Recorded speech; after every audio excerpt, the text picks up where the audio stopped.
तो अराउंड 1000 से एडी से 1000 एडी से लेकर 1200 एडी तक की बात चल रही है।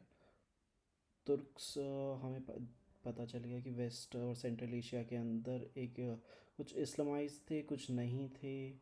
एंटर्ड ये अब acid caliphate started which started decline and mercenary character था ही इनका। खलीफा होता था वो ट्राई टू, जो खलीफा था वो सोच रहा था कि कैलिफेट को फॉर्मली बचा ले, बट अमीरुल उमर कमांडर ऑफ कमांडर्स के टाइटल वगैरह दिए इन लोगों को and started giving provincial governors later assume title of sultan. जो प्रोविंशियल गवर्नर्स थे इनको ये अमीर उल उमरा का टाइटल देने लगा। सुल्तान वो अपने आप को बाद में जो जिनको नहीं मिला वो घोषित करने लग गए।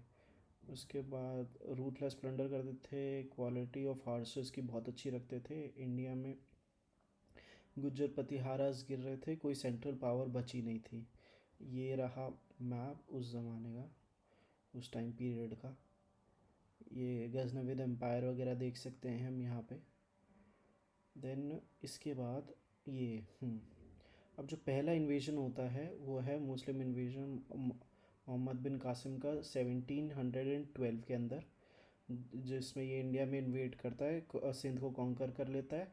और ये ख्वायद खलीफाट बोल सकते हो, ख्वायद डायनेस्टी बोल सकते हो, सऊदी अरेबिया के अंदर इस्टेब्लिश करता है।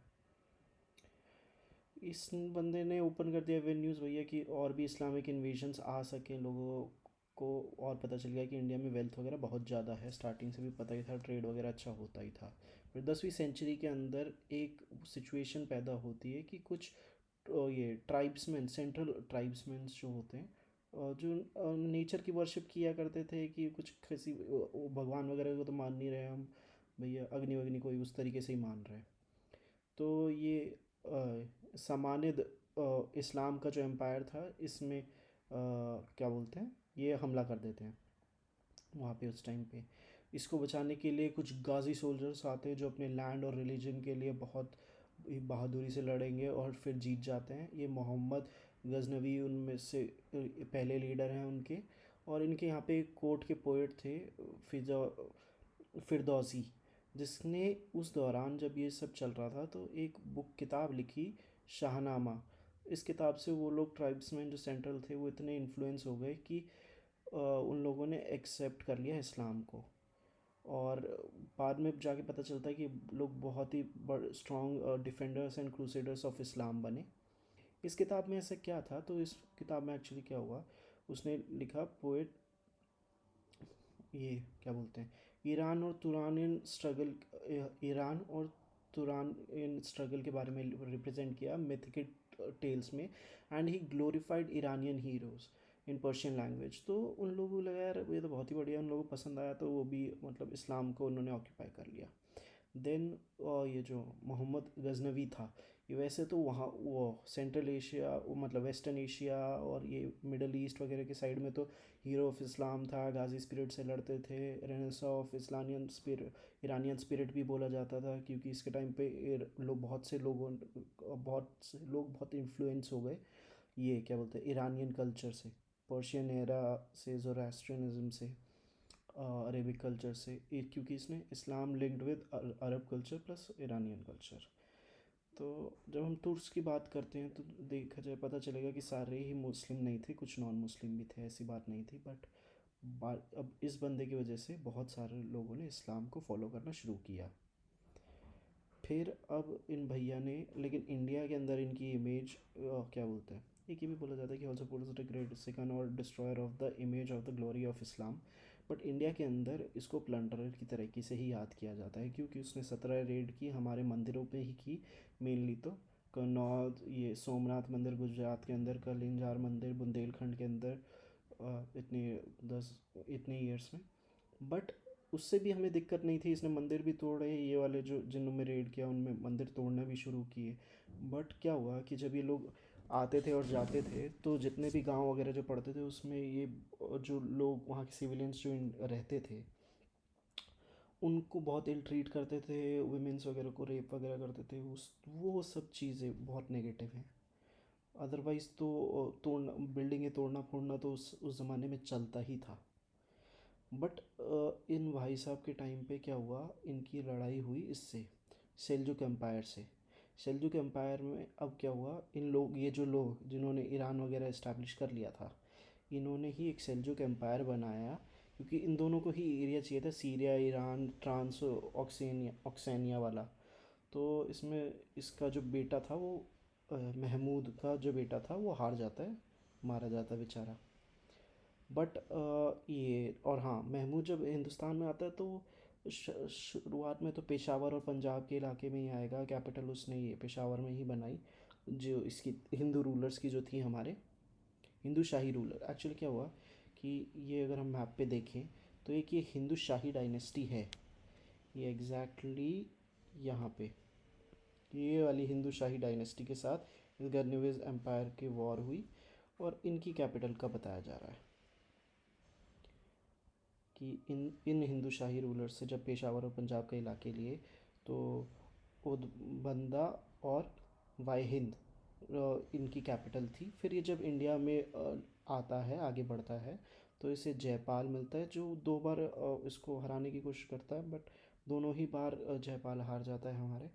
इनको शुरुआत में कुछ थोड़े बहुत हिंदू रूलर्स का सपोर्ट मिलता है, बट बाद में वो भी नहीं है। देन जयपाल के बेटे आएंगे, यही सारे हिंदू डायनेस्टी के रूलर्स ही हैं कि पहले जयपाल से लड़ा, फिर आनंद पाल से लड़ा, तो आनंद पाल से ये क्या बोलते हैं, इंडस के आसपास लड़ा, 1009 के आसपास, ये ईयर्स तो मेंशन है ही। खैर, फिर ये कौन क्या जीता कुछ इम्पोर्टेंट नहीं है, इन बट ये पता होना चाहिए कि इन मोर लेस कुछ खास नहीं है, बट 10-15 के आसपास ये इंडो गैंजेटिक प्लेन्स में भी घुस गया था। अब इस बंदे के बाद क्या हुआ, जब इसकी मृत्यु हो गई, तो वहाँ पे तो हमारे वेस्ट एशिया में, ये क्या बोलते हैं हमारे, ये वेस्ट एशिया में तो ये सेल्जुक रूलर आ गया, और इंडिया की तरफ ये हमारे जो अब पावर्स थी, जो राजपूताना पावर्स थी, वो थोड़ी स्ट्रांग होती जा रही थी। तो अब उनका इन्फ्लुएंस दिखेगा कि दूसरे रूलर्स भी आएंगे कैसे, कि पहली बात तो ये जो टर्किश ट्राइब्समैन थे, जिनको ये जो बुद्धिज़्म, पैगन पैगन वगैरह थे, जो किसी भी मेन स्ट्रीम के रिलीजन को नहीं मानते थे, इन्होंने शिलजुक बनाया, वो ये इन शॉर्ट वही थे जिन्होंने बाद में इस्लाम एक्वायर कर लिया था। वैकेंसी इन क्या हुआ कि political situation in central Asia में एक वैकेंसी इसी के अंदर, मतलब ये एम्पायर जब टूटने लगा, शेल्जुक एम्पायर, तो ये दो हिस्सों में बट गया, एक तो गुरिद एम्पायर और एक ख्वाज़मी एम्पायर। ख्वाज़मी एम्पायर ईरान में, गुरिद अफ़गानिस्तान में, इन दोनों को ही ये सीरिया वाला हिस्सा सबको चाहिए था, बट वही जो ये शेल्जुक का एरिया था सीरिया वाला, वो चाहिए था इनको। और लेकिन ये ख्वारिज़म एम्पायर ने तो जीत लिया ये यहाँ पे। और ये क्या बोलते हैं, सुल्तान अलाउद्दीन जो थे, गुरिड एम्पायर से जो निकले थे, इनको वर्ल्ड वरनर भी बोला जाता है, क्योंकि इन्होंने गजनी वगैरह को बहुत मारा, जो ये थे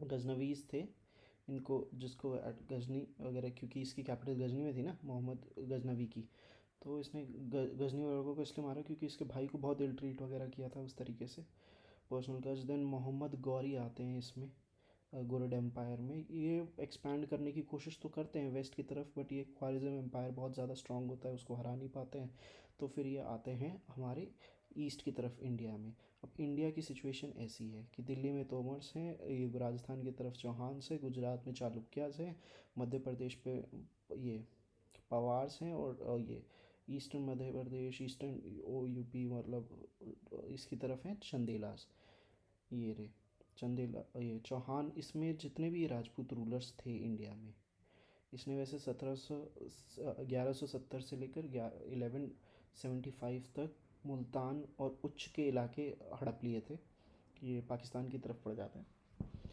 तो लेकिन जो ये हमारे छः प्रजाति, मतलब छः राजपूताना घराने थे, ये सारे तो वैसे लैंड के पर्पज़ से तो लड़ते थे, लेकिन कम्युनिटी में, मतलब एक दूसरे का लेकिन अगर कोई बाहर से अटैक करता था तो एक साथ रहते थे, इतनी बॉन्डिंग थी।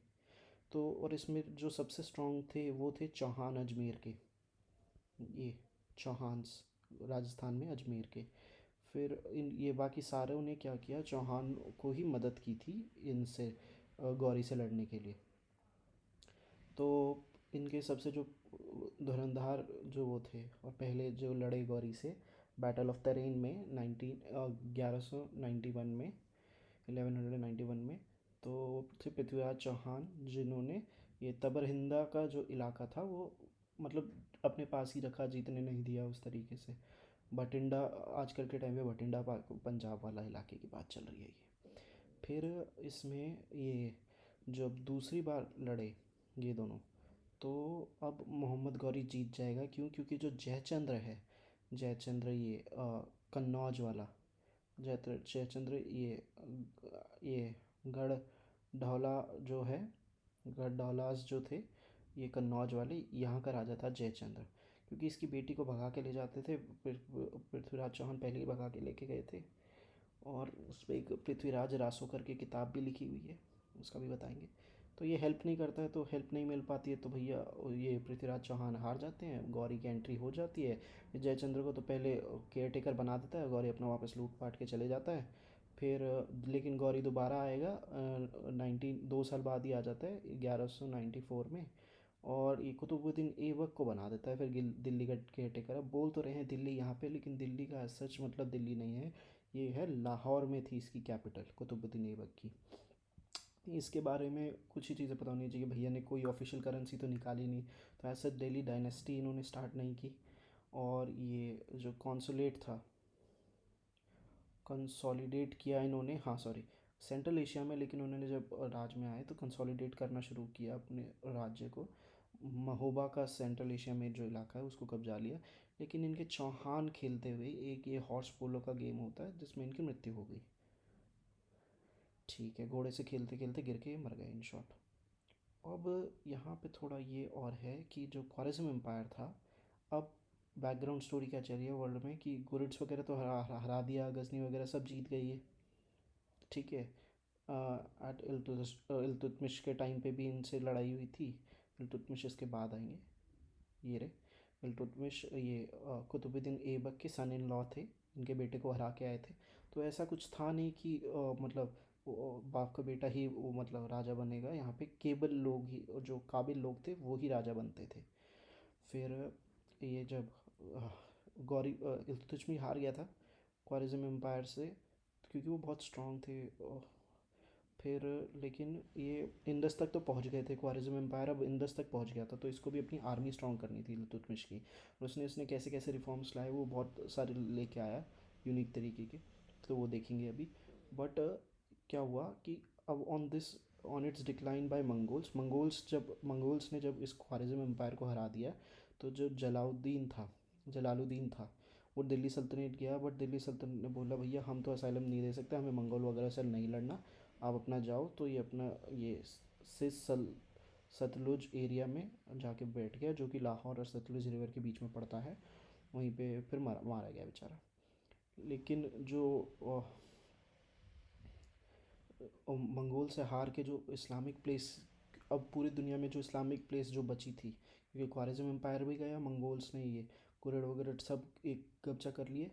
क्योंकि मोहम्मद गौरी जब मरा तो उसने दिल्ली पे तो कुतुबुद्दीन ऐबक को छोड़ दिया और याल्दूज को छोड़ा था गजनी पे। लेकिन गजनी पे पहले इसने कब्जा कर लिया, ये ख्वारिज़्म एम्पायर ने, इससे इल्तुतमिश में लड़ा, ये कब्ज़ा नहीं कर पाया वापस। तो और जो ओनली प्लेस जब जो बची थी पूरे वर्ल्ड में वो इस्लाम की थी, वो हमारी दिल्ली सल्तनत थी। तो वहाँ पे इस्लाम के लोग जाके बसने शुरू हुए। अब मंगोल के बारे में, ये मंगोल का देखेंगे तो ये सारा का, ये बहुत सारा इलाका जो यहाँ पे ख्वारिज़्म वगैरह, ये जो पूरा सेंट्रल एशिया वगैरह है, ये सब पे कब्जा करके बैठ गए थे मंगोल्स। चंगेज़ खां वगैरह, जिसको चंगेज़ खां को ये सॉरेज ऑफ गॉड बोलो, तो इसको काफ़ी अच्छा लगता था उस तरीके से। अरे ये क्या हो गया, हाँ हाँ, ये लोग टेरर वगैरह को यूज़ करते थे वॉर में कि भैया अगर पहले ही हमारी बात मान लो तो ठीक है, सही रहेगा, उस तरीके से, है ना।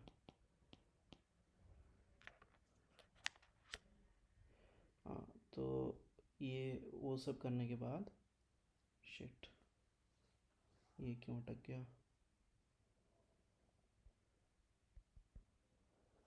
ऐसे टाइम पे अटकना था इसको।